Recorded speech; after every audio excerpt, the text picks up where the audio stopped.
સૌને નમસ્કાર। હું વિનોદ ચાવડા આપ સૌને નમ્ર અરજ અને વિનંતી કરું છું।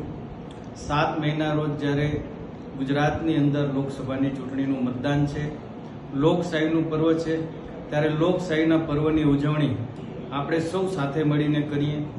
અચૂક અને ફરજિયાત આપણે આપણું મતદાન કરીએ।